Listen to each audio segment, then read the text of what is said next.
On the top of a mountain in the north of Israel, on the afternoon of what would become the most violent day in the history of ancient prophecy, tens of thousands of people stood in complete silence, watching one man. He wore a cloak of rough hide. He had long hair and desert eyes. He stood in front of an altar soaked in water, surrounded by a trench flooded like a small pool. Behind him, 450 priests of a rival god lay exhausted in the dirt, their arms and legs cut open from hours of self-mutilation. The king of Israel watched from his chariot. Every tribe of the northern kingdom was watching from the slopes. An entire nation waited. The man in the cloak raised his eyes to the sky. He opened his mouth, and he spoke 6 words. "Answer me, Lord. Answer me." 1 second passed. 2. What happened in the seconds that followed would crack the bedrock of the mountain. It would end the careers of every priest on that slope by sunset. It would leave 450 men dead in a dry riverbed by the time the sun went down. And it would push the most ruthless queen in the ancient East to swear by nightfall that she would have the prophet's head within 24 hours. But to understand how a forgotten shepherd from a lost village ended up on that mountain, triggering the fastest religious revolution in the ancient world, we have to go back 10 years, to a kingdom that had forgotten its God, to a king who had married the wrong woman, to a man whose name in Hebrew meant, "My God is YHWH," in a country where saying that name out loud could get you killed. This is the story of the prophet Elijah. Why did a man on foot outrun royal horses through a thunderstorm? Why did he live for 3 years in the house of a woman from the country that wanted him dead? Why did he stand in front of 450 of the most feared priests in the region and, in front of the king, in front of the queen's personal men, in front of thousands of witnesses, tell them to their faces that their God was probably on the toilet? Why did he ask God to kill him under a tree in the desert, just hours after winning the greatest spiritual victory in the history of his nation? And why, when his story finally ended, did his body never touch the ground? Why was he the only man in over 1,000 years of biblical history to leave this world without dying? Only one other person had ever done it before him. Nobody would do it after him for nearly 900 years. Not Moses, not Abraham, not David, not Isaiah, none of them. Only Elijah. This is not the Sunday school version. This is not the clean children's book. This is the complete story. From the first word he ever spoke to a king, to the whirlwind that carried him into the sky. 50 years before Elijah walked into history, the kingdom of Israel had fractured. When King Solomon died, his empire split in two like a jar dropped on the floor. The south kept Jerusalem, the temple, and the house of David. The north got 10 tribes, no temple, and a line of kings who grew worse every generation. They built golden calves. They invented their own priesthood. They changed the feasts. And 6 kings later, a general named Omri took the throne and made it worse than any of them. The Bible describes him with a single sentence that freezes the blood. Omri did more evil than every king before him, combined. Then he died, and he left the throne to his son. The son was named Ahab, and Ahab would be remembered forever for exactly one decision. He married a princess from the Phoenician coast to seal a trade deal with the city of Sidon.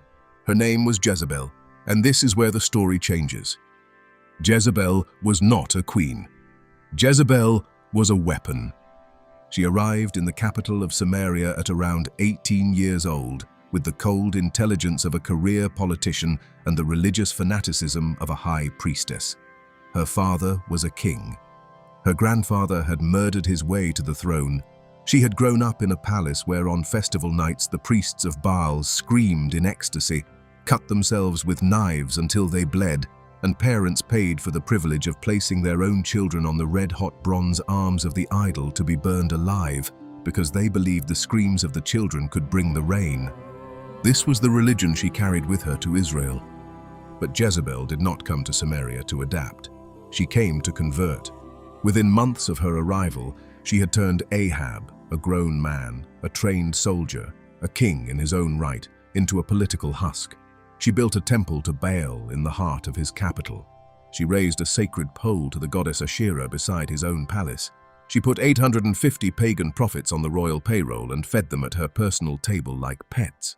Then she made her real move. She gave the order that every prophet of the God of Israel was to be hunted down and executed. Not tried, not exiled, killed. Men of God started disappearing from their homes at night. Wives woke up alone.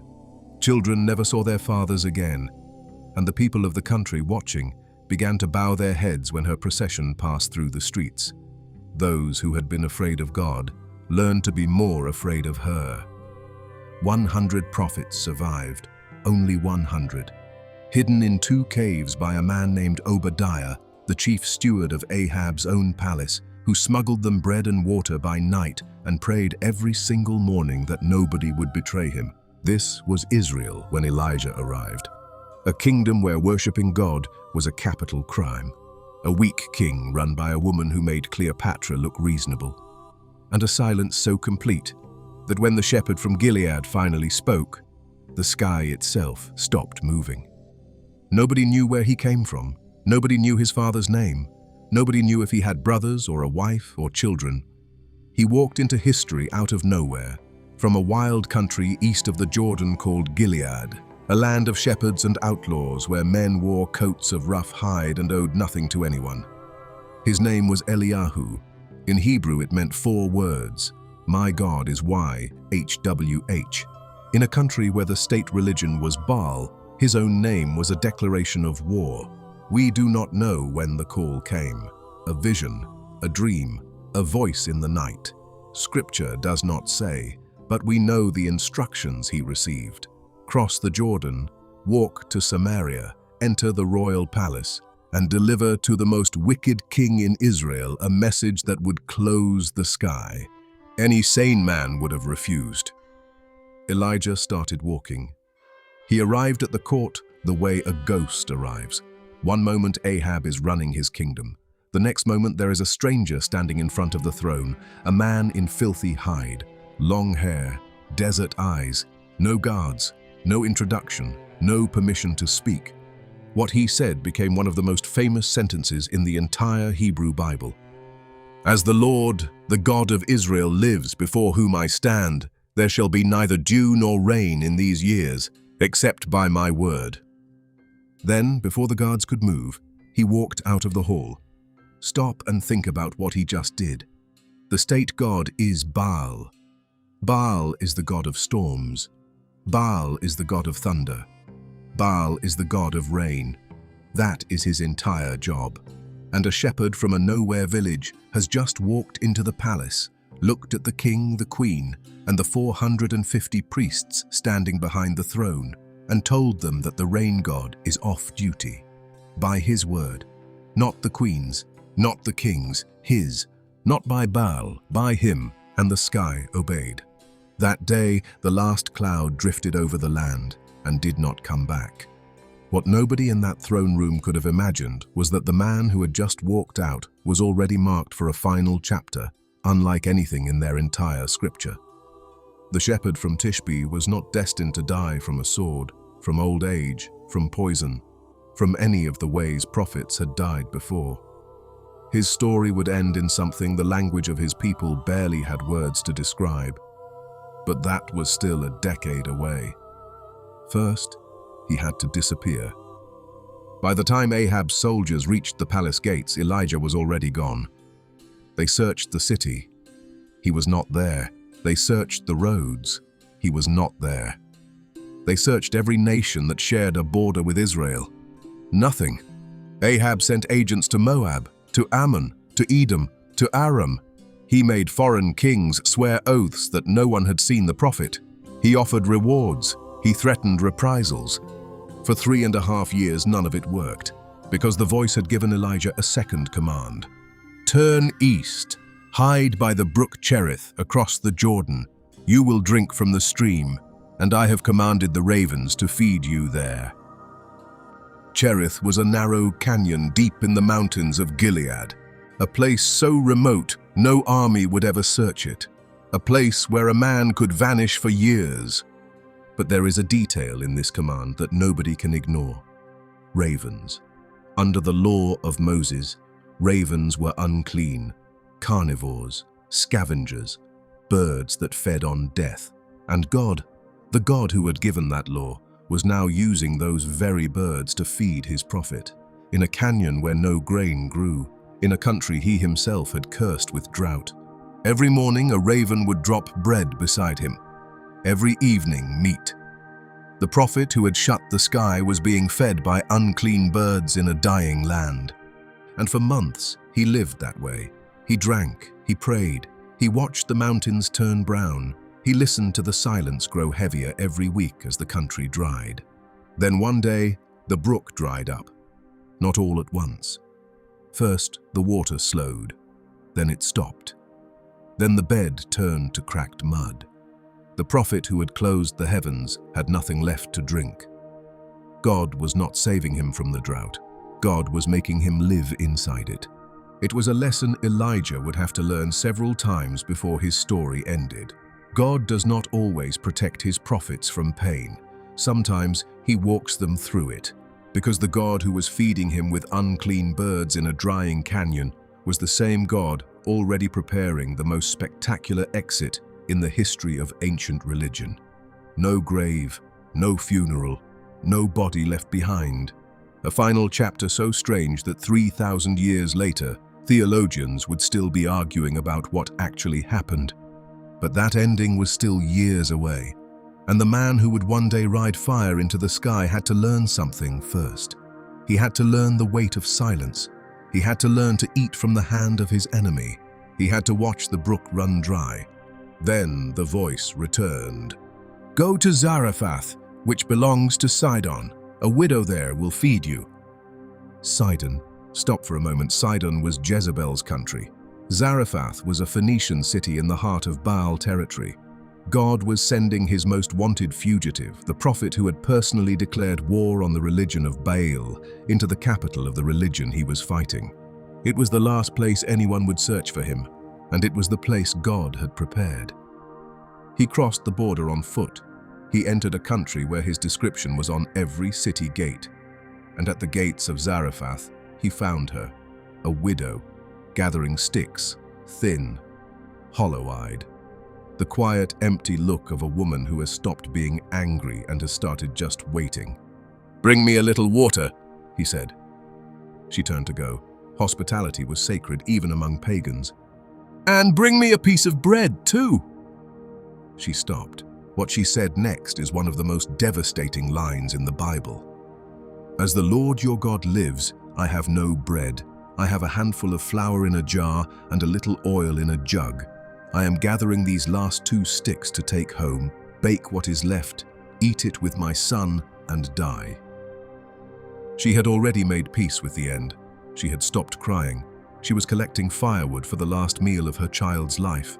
And a foreign prophet of a foreign god was standing at her gate, asking her for her son's portion. What Elijah said to her was impossible, but it was what God had told him to say. "Do not be afraid. Go home. Do what you said. But first make a small cake for me. Then make something for you and your son. Because the God of Israel says this, the flour in the jar will not run out. The oil in the jug will not fail. Until the day the Lord sends rain on the earth." She could have laughed. She could have screamed. She could have walked off and left him to die in the dust. Instead, she obeyed. She walked home. She took the last flour. She took the last oil. She baked the cake. She gave it to him first. And when she looked in the jar, the flour was still there. When she looked in the jug, the oil had not dropped. Every morning from that day forward, in a modest house in the capital of the religion that wanted him dead, a fugitive prophet, a foreign widow, and her son had exactly enough to eat. No more, no less. The jars never filled, they never emptied, they just did not end, while the rest of the world starved. But the real test was still coming. One day the boy got sick, a fever, then worse again. Then he stopped eating, then he stopped speaking, then he stopped breathing. The mother ran up the stairs with her son's body in her arms, and the accusation she screamed at Elijah was the same accusation human beings have been screaming at God since the beginning of time. "What did I ever do to you, man of God? Did you come here to remind God of my sins and kill my son?" She had no gentler words left. Elijah did not explain. He did not talk about mysteries. He did not talk about faith. He took the boy from her arms. He carried him up to his own room. He laid him on his own bed. And then he did something no prophet had ever done before in the entire history of Israel. He argued with God. "Lord my God, have you brought misery even on this widow by killing her son?" Then he stretched himself out on the child's body, once, twice, 3 times, praying each time, calling the name of the Lord each time. "Let this boy's life come back into him." The chest rose, the eyes opened, breath returned to the lungs of a child who had been dead for hours. Elijah picked him up, walked downstairs, and placed him in his mother's arms. "Your son lives." She dropped to her knees, and with a voice that did not quite belong to her anymore, she said the only thing she could say. "Now I know you are a man of God, and the word of the Lord in your mouth is truth." It was the first resurrection recorded anywhere in the Hebrew Bible, the first time a prophet had ever pulled a dead person back, the first time the power of God over death itself had been demonstrated in front of human eyes. And it did not happen in the holy city. It did not happen in a temple. It did not happen in front of priests. It happened in a poor house, in a pagan city, in front of a foreign mother who had decided to trust a stranger. While 1,000 miles away, a kingdom was dying. 3 years and 6 months. The first months of drought had been hard. Then they had become desperate, then unbearable. The wells had emptied one by one. The herds had died in the fields. The rivers had shrunk to trails of dust. The forests had become graveyards of dry wood. Even the smell of sacrifice had stopped rising from the temples of Baal because there was no fat left to burn. Ahab was no longer ruling. Ahab was obsessed. 3.5 years of searching, 3.5 years of bribes and threats and sworn foreign oaths, 3.5 years of watching his own country turn to dust, and Elijah was simply gone. Jezebel, meanwhile, was accelerating. Every week a new list of names, every night new homes emptied. But Obadiah, the steward, kept his secret resistance alive. 100 prophets hidden in 2 caves, 50 in each, smuggled bread, smuggled water, lives stolen back from the regime, one at a time. And then, after 42 months of silence, the voice came back to Elijah. "Go, show yourself to Ahab, and I will send rain." Elijah got up. He thanked the widow. He kissed the head of the child he had raised from the dead. He retraced every step of his journey, and he walked back into Israel. On a mountain road, he ran into Obadiah. The steward threw himself face down in the dust. "My lord Elijah, is it really you?" "It is. Go. Tell your king that Elijah is here." Obadiah panicked. "Please do not do this. If I tell him, and then the Spirit of the Lord moves you before he arrives, Ahab will execute me. I have worshipped the Lord since I was a child. I hid 100 of his prophets from Jezebel. I fed them with my own hands. Please, do not hand me to a death like that." Elijah looked at him with something close to tenderness. "As the Lord of hosts lives, I swear to you, I will show myself to Ahab today." Obadiah went. When Ahab saw his steward running back alone, he probably thought the drought had finally broken the man's mind. Then he heard the message, and the king of Israel, who had been hunting this one fugitive for almost 4 years, saddled the best horses in his royal stables and drove the chariot through a dead countryside to see the ghost with his own eyes. When he saw Elijah, his first words dripped with hatred. "Is it you, you troubler of Israel?" Troubler. The one who had brought the disaster. The man behind the famine. The criminal. Elijah did not blink. "I have not troubled Israel. You have. You and your father's house. You have abandoned the commandments of the Lord, and you have chased after the Baals." Then he made a proposal that would change the course of ancient history. "Call all of Israel to Mount Carmel, every tribe, every village, every man and woman who can walk, and bring with you every single priest of Baal and every single priestess of Asherah, all 450 of his, all 400 of hers, 850 men and women who eat at Jezebel's personal table. I will meet them on the mountain." Ahab accepted, because Ahab had no choice. His people were starving, his country was broken, his priests had been screaming to Baal for 3.5 years, and not a single drop had fallen. And somewhere in the back of his mind, even the king wanted to know the truth. What was about to happen on that mountain the next morning has been filmed, painted, written about, and fought over for 3,000 years. Every Sunday school child has heard a version of it. Every religious art gallery has a painting of it. Every biblical film has recreated it. And almost every single version gets the details wrong. The timing is softened, the violence is cleaned up, the humiliation is quietly edited out. What actually happened on Mount Carmel is far more brutal, far more sarcastic, and far more devastating than the polite version in the children's books. Here is what actually happened. On the appointed day, Mount Carmel was covered with people, thousands, maybe tens of thousands, every tribe represented, farmers, shepherds, merchants, children, old women, young men, and at the top of the mountain, the 450 priests of Baal marched up in procession with the king.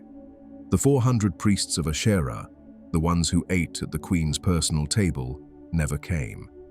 Either Jezebel refused to let them leave the capital, or they knew exactly what was about to happen and refused to die for it. So it was 450 against 1. Standing alone on the other side, with no one beside him, was Elijah. Just him. When the crowd had gathered, he stepped forward and said a sentence that landed like a slap on every single person standing on that mountain. "How long will you limp between two opinions? If the Lord is God, follow him. If Baal is God, follow him." Silence! Not one person answered a word, because Elijah had just said out loud what every Israelite on that mountain knew deep down. You cannot serve both. You cannot keep pretending. You cannot take a little of YHWH when he is convenient and a little of Baal when he is profitable. You have to choose. And you are too afraid to choose. Elijah did not wait for their courage. He laid out the challenge. "I am the only prophet of the Lord left. The prophets of Baal are 450. Bring us 2 bulls. Let them pick one for themselves. Let them cut it up and lay it on wood. Put no fire to it. I will prepare the other bull the same way. I will put no fire to it. Then you call on the name of your God, and I will call on the name of the Lord, the God who answers with fire. He is God." The crowd roared back, "It is well spoken." The priests of Baal could not refuse. Baal was the storm god. Baal was the thunder god. Baal was the god of heavenly fire. Calling fire out of the sky was literally his specialty. They were 450 men. Elijah was one man. They had the numbers. They had the queen. They had the state. They had the altar. They could not lose. They started at sunrise. They laid their bull on the wood. They began to call, "Baal, answer us! Baal, answer us!" They danced around the altar. They chanted. They shouted. They bowed. They rose. For hours, the sun climbed. The heat grew. The sweat ran off their bodies. And the fire did not come. At noon, Elijah could not hold himself back. He stepped closer to the altar. He raised his voice loud enough for every person on the mountain to hear him, and he did something nobody had ever done before in the sacred history of Israel. He started mocking them. "Shout louder, he is a god after all. Maybe he is lost in thought. Maybe he is busy. Maybe he is away on a trip. Maybe he is sleeping and someone needs to wake him up."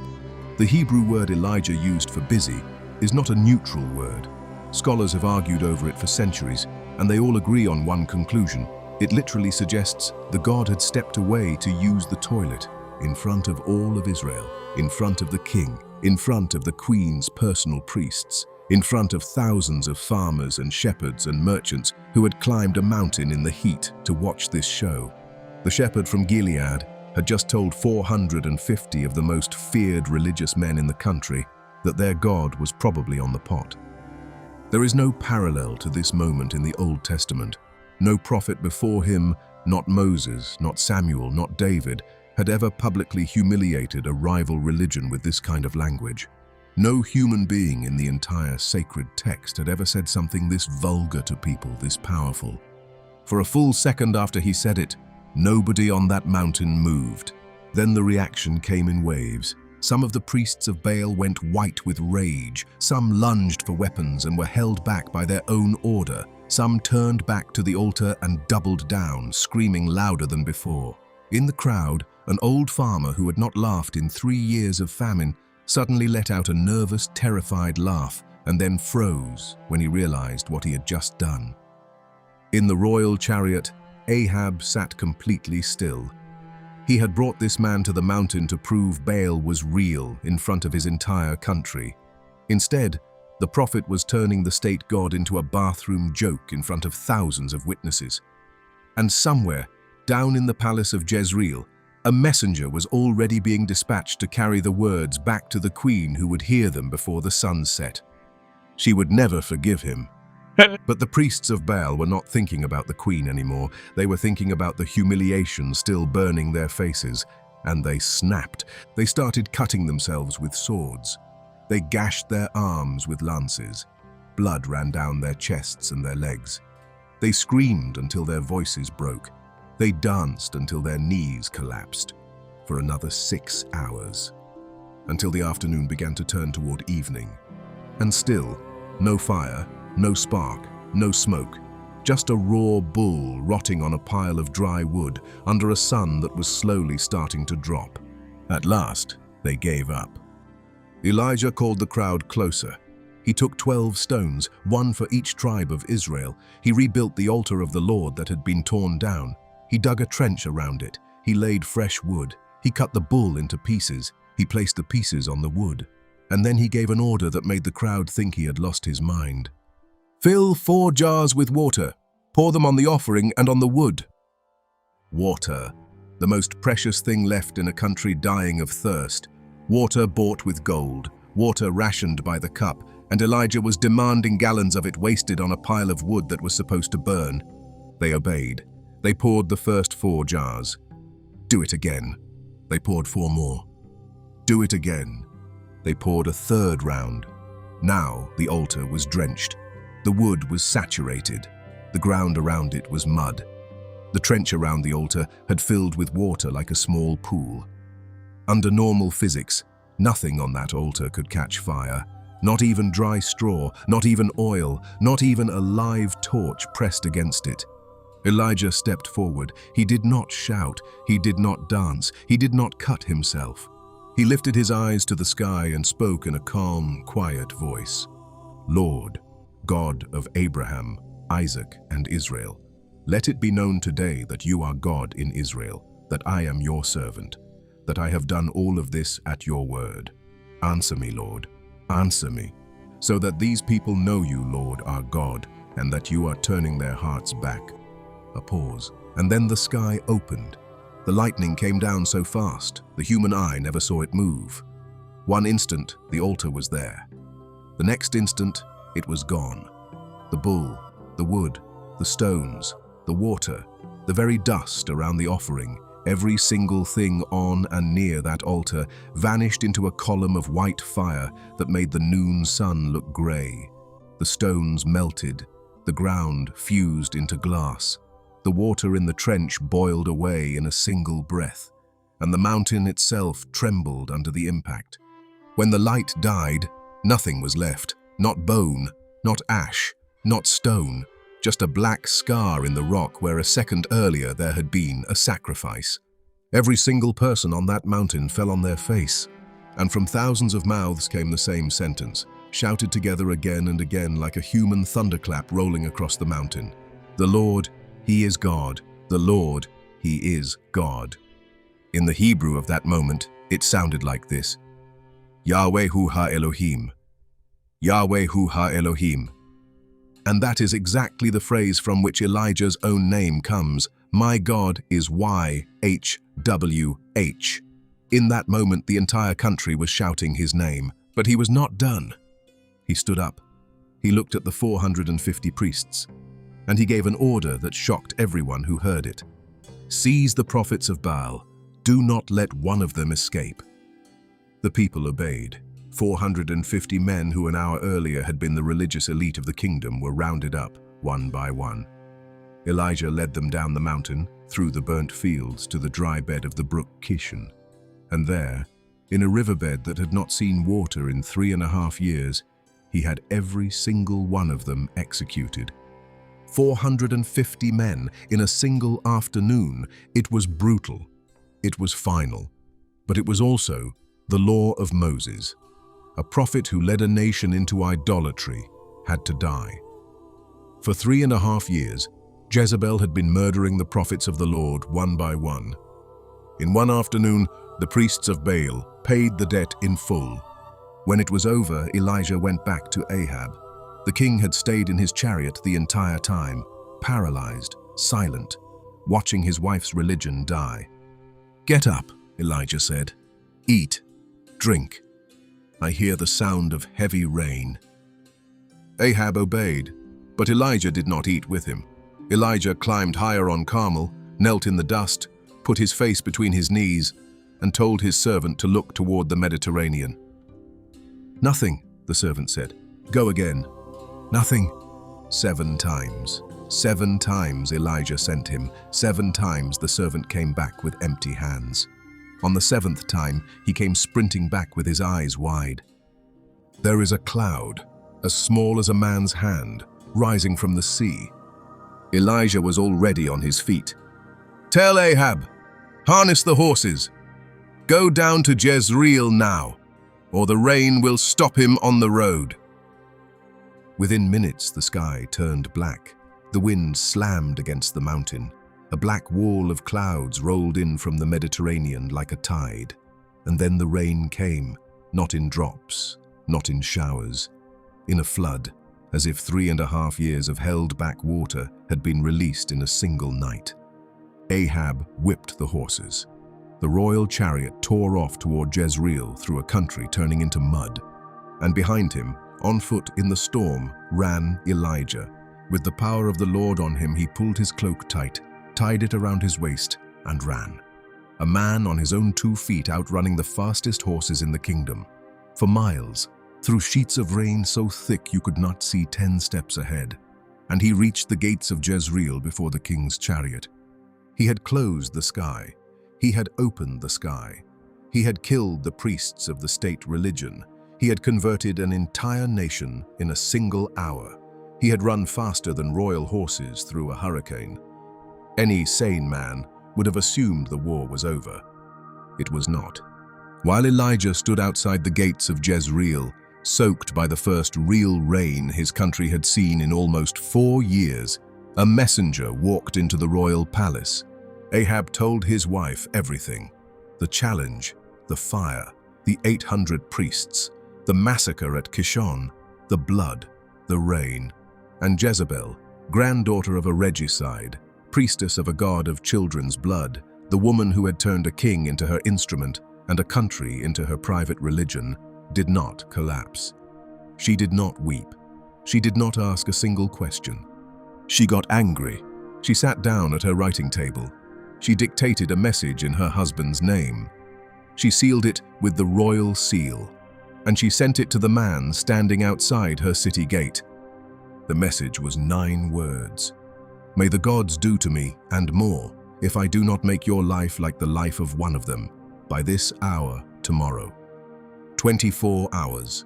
By tomorrow, prophet, your head will be where the heads of my priests are. And now, stop.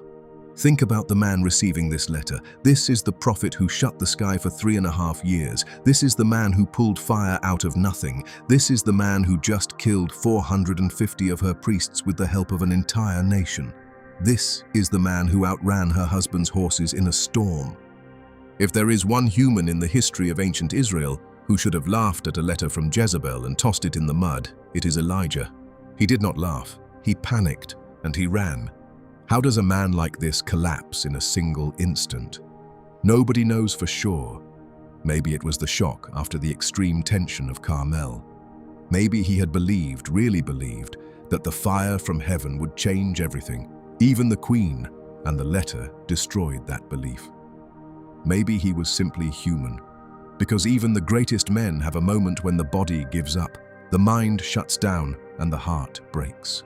Whatever it was, Elijah fled. Not north where the safe mountains were, not east where he could disappear back into his own wild country. He fled south.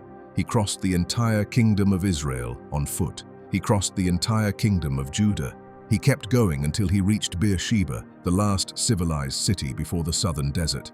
He left his servant there, and then, alone, he walked into the wilderness of the Negev for a full day.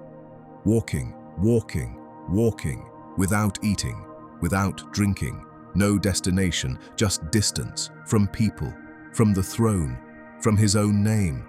At sunset, he collapsed under a broom tree. The broom tree in the Negev is a shrub that barely gives shade. It is not comfort. It is the shadow of a man who has nothing left. And under that tree, the greatest prophet of his generation prayed a prayer that shocks anyone who reads it carefully. Enough. Lord, take my life. I am no better than my fathers. The man who had resurrected a child was asking to die. The man who had shut the heavens could not bring himself to stand up. The man who had defeated an empire in an afternoon wanted to disappear. And God did not scold him. God did not give him a motivational speech. God did not remind him of the miracles. God did not call him a coward. God did not tell him to be strong. God let him sleep. Elijah slept in the dust under the broom tree, and while he slept, an angel came and touched him on the shoulder. Get up, eat. When he opened his eyes, there was fresh bread baked on hot coals beside his head, and a jug of cool water. In the middle of nowhere, where there was no oven, where there was no spring. Food had simply appeared where there should have been nothing. He ate, he drank, he lay back down. He slept again. The angel returned a second time. Get up, eat. The journey is too great for you. He ate again, he drank again, and then, with the strength of those two miraculous meals, he began one of the strangest walks in the entire Bible. 40 days, 40 nights, across the desert, toward the mountain where everything had begun, the mountain where a former shepherd named Moses had received the law. Mount Horeb, the same mountain we today call Sinai.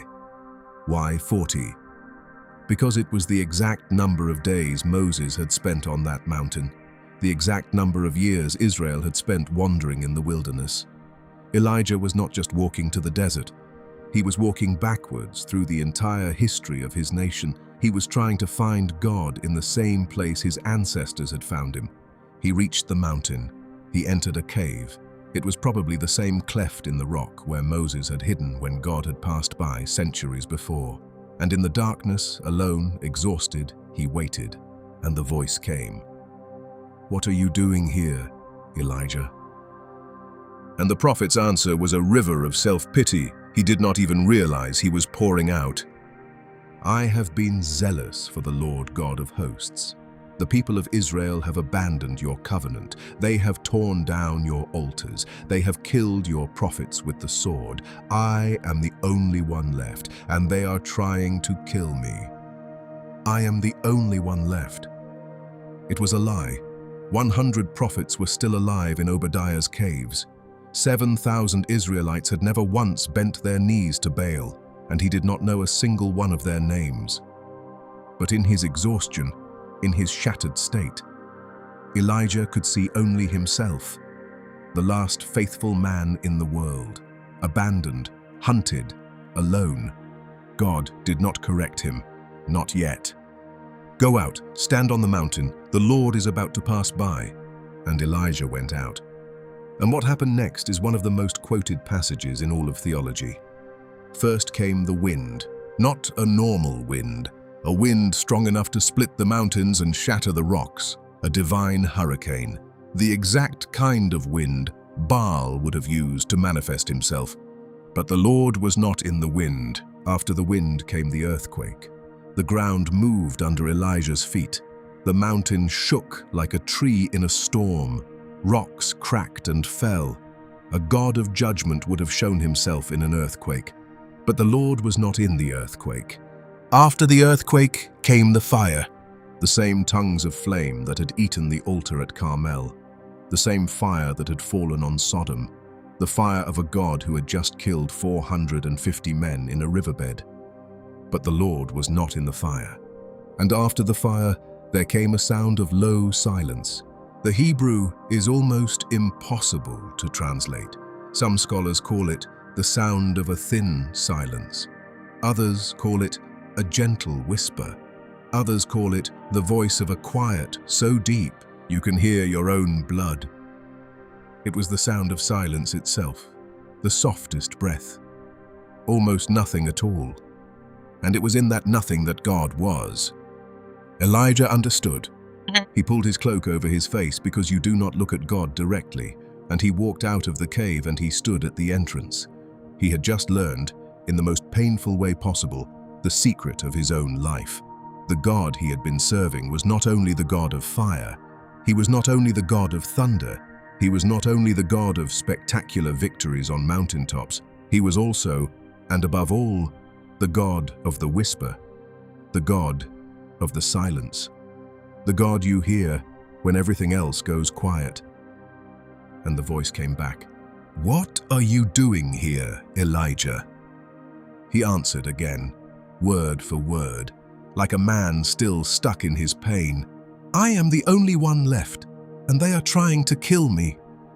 And God, with a patience that shatters the heart, gave him 3 commands.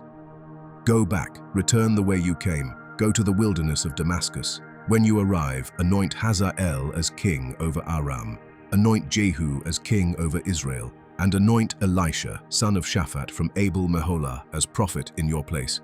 3 anointings, 3 instruments that would finish the work Elijah had started. Hazael, a foreign king, would punish Israel from the outside. Jehu, an Israelite general, would destroy the house of Ahab. And Elisha, a young farmer nobody had ever heard of, would inherit the mantle. And then God shattered the last lie Elijah had been telling himself. "I have kept 7,000 in Israel for myself, all the knees that have never bowed to Baal, all the mouths that have never kissed his image." You were never alone, Elijah. You just could not see them. Elijah got up. Not the same man who had run from Jezebel, not the thundering prophet of Carmel. Something deeper, something quieter, a man who had learned the weight of silence. He walked back out of the cave. He walked back across the 40 days of desert. He retraced the path through the Negev that had almost killed him going in. And when he finally crossed back into the land he had sworn he would never see again, the first name God had given him was waiting in a field near Abel-Meholah. He found Elisha exactly where God had said he would, in a field, plowing with 12 pairs of oxen in front of him. A young man from a prosperous family, strong shoulders, dirt on his hands, the sun on his back. Elijah did not introduce himself. He did not explain. He simply pulled off his cloak, the same rough hide cloak he had worn for every year of his prophecy, and threw it across the boy's shoulders as he walked past. Elisha understood immediately. He dropped the reins. He ran after him. "Let me kiss my father and my mother goodbye, then I will follow you." Elijah turned around, and his answer was cold. "Go back. What have I done to you?" It was not rejection. It was a test. Do you really want this? Because if you turn back now, you cannot come again. Elisha passed. He went back to his field, but not to say goodbye and return to farming. He took the 12 pairs of oxen, killed them all, broke the wooden plow, used it as fuel, built a fire, roasted the meat, and fed the entire village. A farewell feast, a public announcement that the boy they knew was dead. The son of Shaphat no longer existed. There was no going back to this field. There was no sitting at that family table again. Elisha of Abel-Meholah was finished. Then he stood up, left everything and followed Elijah into the mountains. The day-to-day years of Elijah training Elisha are almost unrecorded. Scripture gives us glimpses, not a chronology. We know the two of them walked together. We know they taught. We know they built communities of young prophets scattered through the hills of northern Israel. But we know this, while Elijah was quietly training his successor in the mountains, back in the palace at Jezreel, King Ahab was about to commit the one crime that would finally break his dynasty. A crime so petty, so ordinary, so human, that it would almost be funny if it had not ended in the deaths of an innocent man, his sons, and the entire royal family. It was about a vineyard, and it would cost Ahab everything. King Ahab wanted a piece of land that belonged to a neighbor named Naboth. The vineyard sat right beside the royal palace. Ahab wanted it to plant a vegetable garden. He offered Naboth a fair price. He offered to trade for a better property. Naboth refused. The land was his family's ancestral inheritance.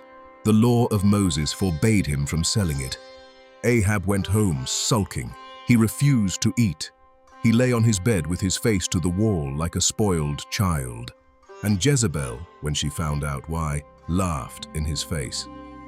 "Is this how you rule? Are you or are you not king over Israel? Get up, eat, cheer up. I will get you the vineyard of Naboth." She wrote letters in Ahab's name. She sealed them with the royal seal. She sent them to the elders of Naboth's own town. She ordered a public fast. She ordered Naboth to be seated in the place of honor, the seat for the man the town was about to mock. Then she paid 2 men to stand up in front of the whole assembly and accuse Naboth of 2 capital crimes: blasphemy against God, treason against the king. 2 charges, each one punishable by death. 2 witnesses, which was exactly the legal minimum the law of Moses required to condemn a man. The 2 paid liars stood up in front of the elders. They repeated their lines. The sentence was automatic. Naboth looked around the assembly for someone to speak on his behalf. Nobody did. His neighbors, his elders, the men he had grown up with. They all sat in silence while a queen's 2 paid witnesses condemned him to death. He was dragged outside the city walls. He was stoned, along with his sons, until their bodies stopped moving. The message came back to Jezreel by nightfall. The job was done. The vineyard was available. The perfect crime, except that God does not forget. As Ahab was walking down into his freshly stolen vineyard to enjoy it, Elijah was already waiting for him. As always, out of nowhere, in the place nobody expected, at the worst possible moment. "This is what the Lord says. Have you murdered a man and taken his land? In the place where the dogs licked Naboth's blood, the dogs will lick yours. And as for Jezebel, the dogs will eat her at the walls of Jezreel." Ahab tore his clothes. He put on sackcloth. He fasted. He walked softly through his own palace like a man already dead. And God, seeing his humiliation, pushed the punishment to the next generation. But it would come, exactly as Elijah had said, down to the smallest detail. Ahab died in battle a few years later. A stray arrow slipped between the joints of his armor while he was trying to hide in disguise among his own soldiers. He bled out in his chariot, and when the chariot was washed in the public pool of Samaria, dogs licked the bloody water, exactly where dogs had once licked the blood of Naboth. As for Jezebel, she survived her husband by many years. She outlived her son Ahaziah. She watched her second son Joram take the throne. She continued to rule from behind every decision, still lining up priests of Baal, still running the country from her apartments in Jezreel. Until the day a general named Jehu, anointed in secret exactly as Elijah had foretold, rode up to the walls of her city. Jezebel knew what was coming. She had time to prepare. And the woman who had terrorized a nation for decades did not cower in a corner. She did what she had always done. She painted her eyes with kohl. She adorned her hair. She leaned out the window of her palace like a queen still expecting to negotiate. Jehu looked up from his chariot. "Who is on my side? Who?" 3 eunuchs stepped forward from inside the palace, men who had served her for years, men who had watched her destroy prophets and innocent men. Jehu gave a single order: "Throw her down!" They threw her down. Her body hit the stones of the courtyard. Her blood splashed on the walls of Jezreel and on the horses of Jehu's chariot. And when he finally sent servants to bury what was left of her, they found nothing to bury. The dogs of the street had already done exactly what Elijah had prophesied a generation before. Only her skull, her feet, and the palms of her hands remained. Ahaziah, meanwhile, had taken the throne before his brother. But Ahaziah was worse than his father. When he fell from a window of his palace and was seriously injured, he did not ask God whether he would recover. He sent messengers to consult Baal-zebub, the god of Ekron, one of the 5 Philistine city-states. Baal-zebub, whose name in Hebrew mockery meant Lord of the Flies. Elijah intercepted the messengers on the road. "Is there no God in Israel that you have to consult Baal-zebub? Therefore the Lord says this, you will not come down from the bed you have gone up to. You will die." The messengers turned around. They rode back to the palace. They told Ahaziah, the king broken and bleeding on his bed, exactly what the prophet had said. Ahaziah had a choice in that moment. He could have accepted the verdict. He could have repented. He could have sent for the prophet and begged him to reverse the judgment. Instead, he sent an army. 50 soldiers marched out of the capital with a single order. Find Elijah, arrest him, bring him back in chains. They found him on a hilltop outside the city, sitting alone, wrapped in his cloak, as if he had been waiting for them. The captain walked up the slope. He stopped at the base of the rock where Elijah was sitting. He shouted up at him with the voice of a man carrying the authority of a king. "Man of God, the king commands you to come down." Elijah looked at him for a long moment. Then he spoke quietly. "If I am a man of God, let fire come down from the sky and consume you and your 50 men." Fire came, not a torch, not a lamp, not a burning bush, a pillar of fire that fell out of a clear sky in the middle of the afternoon and vanished 50 soldiers and their weapons and their armor and their horses into smoke. The captain, his men, all of them, gone. When the smoke cleared, the prophet was still sitting on his rock. Back in the palace, when the messenger delivered the news, Ahaziah did not learn the lesson. He did not repent. He did not hesitate. He sent a second company. 50 more soldiers, another captain. Same demand. The second captain marched up the same hill, stood at the same rock, and issued the same order. Quickly, harshly, like a man who wanted to get this unpleasant business over with before anything else went wrong. "Man of God, the king says, come down immediately." Elijah did not even turn his head. "If I am a man of God, let fire come down from the sky and consume you and your 50 men." Fire came again. 100 soldiers now, dead, in 2 separate columns of smoke on the same hillside, in the same afternoon. The king somehow sent a third company, but this captain was different. He had heard exactly what had happened to the first 2. He had walked past the burned ground at the base of the hill. He had seen what was left of his fellow officers, which was nothing. Not bones, not weapons, just black marks on the rock. When he reached the stone where the prophet was sitting, he did not stand up tall. He did not shout. He did not give orders. He dropped to his knees. And with a voice that trembled, he said the only words he thought might save him. "Man of God, please, let my life and the lives of these 50 servants of yours be precious in your eyes." Fire came down from the sky and consumed the first captain and his 50. It came down again and consumed the second. "Now please, let my life be precious in your sight." He stopped talking. He closed his eyes. He waited for the fire. Silence stretched out on that hillside for what must have felt to him like the longest minute of his life.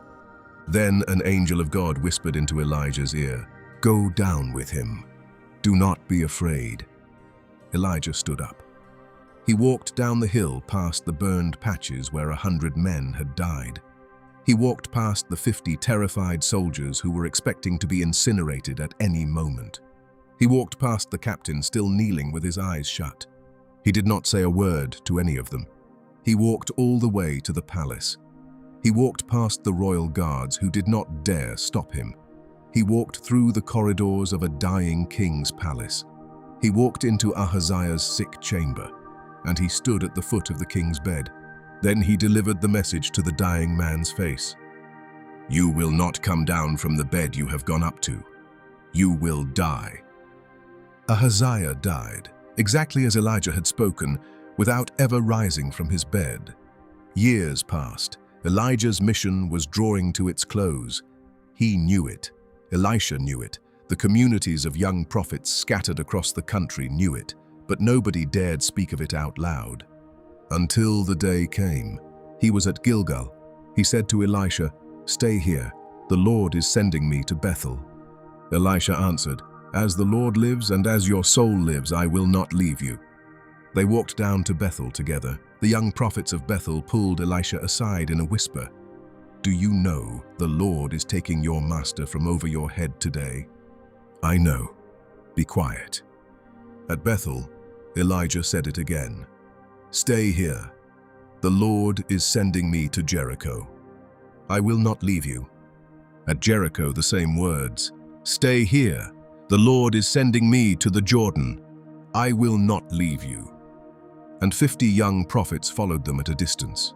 They stopped on a hill, far enough to be safe, close enough to see. They knew something immense was about to happen. At the bank of the Jordan River, Elijah took off his cloak, the cloak he had worn for every year of his ministry, the same cloak he had once thrown across Elisha's shoulders in a field. He rolled it up, and with a simple motion, he struck the water. The water split in two. The way it had split for Moses at the Red Sea, the way it had split for Joshua in this same Jordan River. But this time, there was no nation, no army, no state miracle, just a master, a student, and a river that opened because one man told it to. They walked across on dry stones. When they reached the far bank, Elijah stopped. He looked at Elisha, and he asked the only question a teacher can ask his successor at the end. "Ask what I can do for you before I am taken from you." Elisha did not hesitate. "Let me have a double portion of your spirit." The double portion, the inheritance of the firstborn son. Elisha was not asking for twice the miracles. He was asking to be recognized as the true spiritual heir of his master, to carry the same calling, the same anointing, the same God. Elijah answered, "You have asked a hard thing. But if you see me when I am taken, it will be given to you. If not, it will not." And as they were walking, still talking, it happened. The sky opened. A chariot of fire came down, horses of fire, wheels that spun like white suns, horses that breathed flames. And between Elijah and Elisha, a separation appeared in the air itself, a rupture in the space between master and student. And Elijah was lifted. He did not die. He did not fall. He did not lie down. He was simply taken. The ground let him go. The wind wrapped around him. A whirlwind carried him upward, past the 50 young prophets on the hill, past the sky, out of history. Elisha saw it. He saw all of it, and he screamed with everything he had, the only words that made any sense. My father, the chariots of Israel and its horsemen." Then he grabbed his own clothes and tore them in two. The sign of mourning, the sign of a man who has just lost the most precious thing he has in the world. When he looked at the sky again, there was nothing left. No chariot, no horses, no fire, no wind, no Elijah. But at his feet, on the wet grass, there was the cloak. The same rough hide cloak Elijah had worn for his entire ministry, the symbol of his calling. Elisha picked it up. He walked back to the Jordan. He struck the water exactly the way his master had done minutes before. And he called out, "Where is the Lord, the God of Elijah?" The water opened again. Elisha crossed. And on the hill, the 50 young prophets fell to the ground. "The spirit of Elijah," they whispered, "has come to rest on Elisha." It was finished. The greatest prophetic story in the history of ancient Israel had just ended. Without a grave, without a funeral, without a body. A man who had spent his life calling fire out of the sky had been carried up into that same sky in a pillar of fire, leaving behind a cloak, a disciple, and a country that would never be the same. But there is something about this ending you have to understand. because it is unique in the entire Bible. Before Elijah, only one human being had ever been taken by God without dying. Enoch, a single line in the book of Genesis, a total mystery. After Elijah, nobody, not for nearly 900 years, nobody until the New Testament, nobody until one man who came down from heaven, died on a cross, rose from the dead, and returned to heaven in a cloud. Nobody until Jesus. Enoch, Elijah, Jesus, 3 names in the whole of sacred history, and if you think that is a coincidence, you have missed something. Centuries after Elijah was taken on a mountain in the north of Galilee, Jesus went up to pray with 3 of his disciples, Peter, James, John. And while he was praying, his face changed, his clothing became white as light, and next to him appeared 2 men. One was Moses, the giver of the law, the other was Elijah, the prophet of fire. The 2 most important figures of the Old Testament, the representatives of the law and the prophets, appearing side by side next to the Messiah, speaking with him. Elijah was not dead. Elijah had never been dead. For nearly 900 years from the moment the chariot lifted him off the ground, he had been somewhere else, somewhere we have no word for. And on that mountain, for a brief moment, he stepped back into the light. But there is more. The last book of the Christian Old Testament is the prophet Malachi. And Malachi closed his book with a promise that has haunted every generation since. Behold, I will send you Elijah the prophet before the great and terrible day of the Lord, and he will turn the hearts of the fathers to the children and the hearts of the children to the fathers. Elijah will come back. This single sentence has sparked 2,000 years of debate. Some believe he has already returned in the person of John the Baptist, a desert preacher who wore clothes of hide, ate locusts and wild honey, and prepared the way for Jesus. Others believe he will return literally as one of the 2 witnesses in the book of Revelation before the end of time. And in every Jewish home, on the night of Passover, families set an extra cup of wine on the table. It is poured. Nobody drinks from it. It is called the cup of Elijah. It is for him, in case he comes back that night. 3,000 years later, in the homes of people who have never forgotten a shepherd from a lost village in Gilead, they still leave a seat open for the prophet who never died. And somewhere, in a way no theology can quite describe, he is still out there. The man from Tishbe who walked into a palace with no weapons and no name and brought an entire kingdom to its knees was never meant to disappear into history. His story is the story of a man who chose God in a country that had chosen everything else, of a man who defeated 450 priests with nothing but patience and fire, of a man who fell apart under a tree in the desert and was rebuilt, not by thunder, but by a whisper, of a man who taught us that God does not always win the world with noise. Sometimes he wins it with presence. And men like Elijah, men who hear that presence even when everything around them is screaming the opposite, do not die in any way that matters. They become fire. They become wind. They become memory. They become proof that one person alone before a throne against a kingdom can still change the course of a nation. Elijah will come back. The question is not when. The question is whether we will recognize him when he arrives.